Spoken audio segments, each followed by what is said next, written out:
Alright, it's been a little bit since I done a video, just stuff came up, everything like that.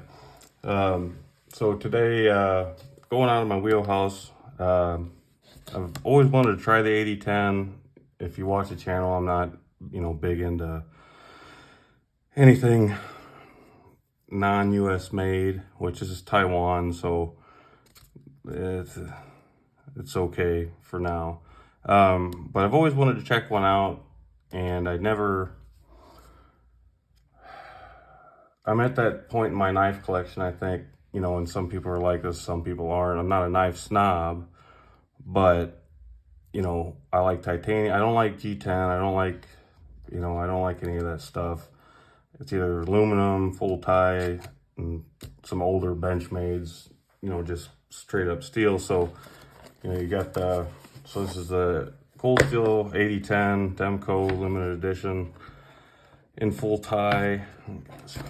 Full tie in 3V, comes with the reversible clip on there. Nice packaging. This is number 881. And like I said, 3V, this came, of course with 3V, it's prone to rusting, so everything was just caked in oil. But I got it, came razor sharp, really impressed with that. The feel of it is good. I'm not a fan of backlocks. You can do this, but man, I've came so close so many times to get this up here, to basically almost get my finger on it.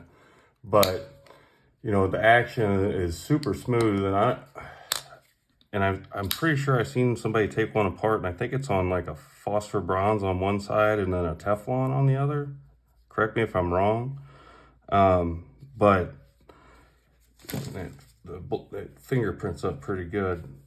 But overall, I'm pleasantly surprised by it. Ergos are, it just melts in your hand. There's no hot spots. You can kind of feel that clip, but not really. So, I thought, well, before these came out, I thought about getting one and getting the OG scales for it. And I'm like, it's kind of not in my wheelhouse, not my thing, But I've got to say, it's done really well. There's the 3V and, of course, Taiwan. At least it's not made in China. If it was made in China, I wouldn't have bought it. And I'm pleased with it. I might buy a second one to carry. I don't know how collectible these are going to be, with their holder value, I guess you would say. But I've got it, man, almost got my finger right there. Almost got it. Size comparisons real quick. Hinder XM18, Hinder XM24, so it's a bigger knife. The XM24 is a big old beast. Then I've got Medford 187, so kind of around, it's a large knife. I'm getting at. What else do I got over here? What do I got on me? I got my Koenig on me. So it's big, it's beefy. It's, like I said, will I carry this? No, I'm not going to carry it. It's just for the collection. Some knives I keep just for the collection. Smooth, it's just so comfortable. If they did these without the limited, I might see if Midway has any more. I didn't get this from Midway, unfortunately, but to, get one to carry and use, although I don't know how much I would use it, just on the simple fact that I'm not a huge backlock fan. But when something comes out that's a collector's edition of anything like that, that draws me closer to something. You could have a limited edition of 10 of a Chinese knife. I have no interest in Chinese knives. I don't watch reviews on Chinese knives, or I don't anymore.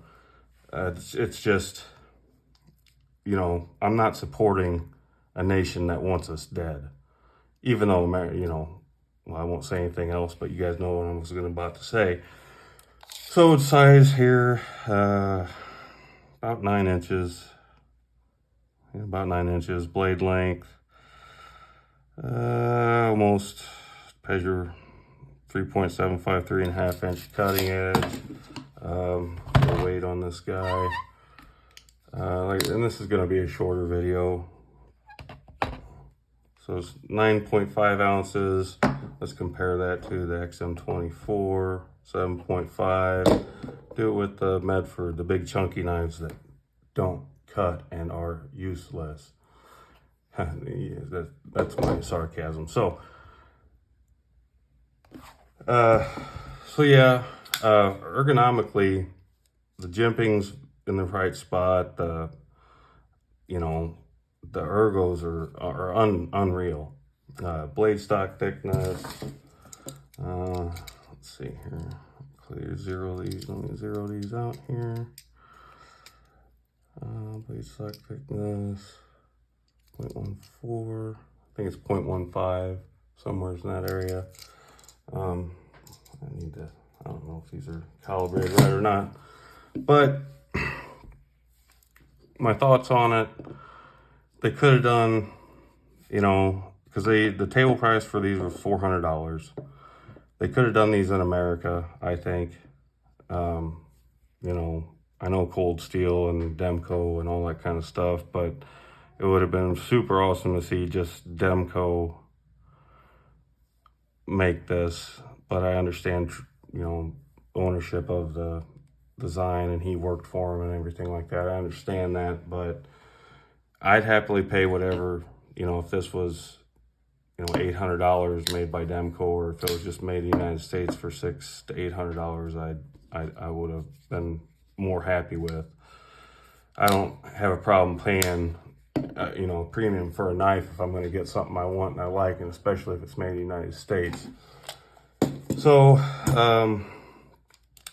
yeah, it feels good in the hand. The pocket clip leaves.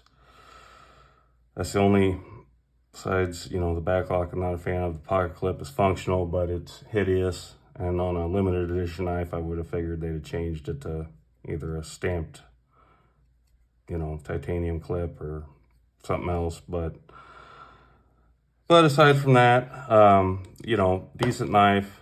You know, I'm not gonna, you know, say what you want. I play with knives, I get cut all the time, but I'm just not comfortable enough with backlocks to do that yet. Super smooth, very easy to manipulate. You know, you can thumb flick it, you can reverse flick it, you know, you can slow roll it very easily. Some knives I have a hard time slow rolling without choking up on them too hard. This one works really well. The thumb studs are comfortable, and, you know, just overall, I really like the knife. You know, it's going to be in the collection for years to come. Just, you know, something different. You know,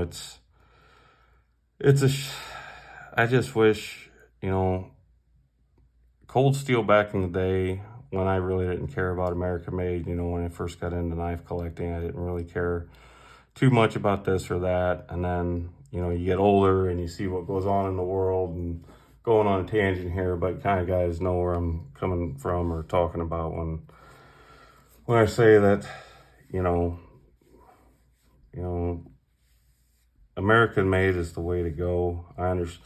And the prices on the Chinese knives are getting up there. And, you know, it costs $10 to make an iPhone over there. What do you think it would cost China? Of course, this is Taiwan, it's not China. What do you think it would cost China to make this knife? Honestly. $15? 20? Maybe 30? You know, brings me back to the Hoback bullshit and that cocksucker, but I'll leave my rants at bay. But just a short video. You know, let me guys know if you guys use yours, heavy use. I know that's got that triad lock. I don't care about locking systems. I really don't. I'm not gonna hang off a cliff with it or anything like that. You know, it's good invention, good ideas. Do I need a strong lock? No, I don't. I work in an office, cut open packages, play with my knives. But shit hits the fan, I'm grabbing a fixed blade. So let me guys know what you think about that. Thanks for watching, and I'll continue putting up content. I just haven't in a while. I appreciate it, and have a good one.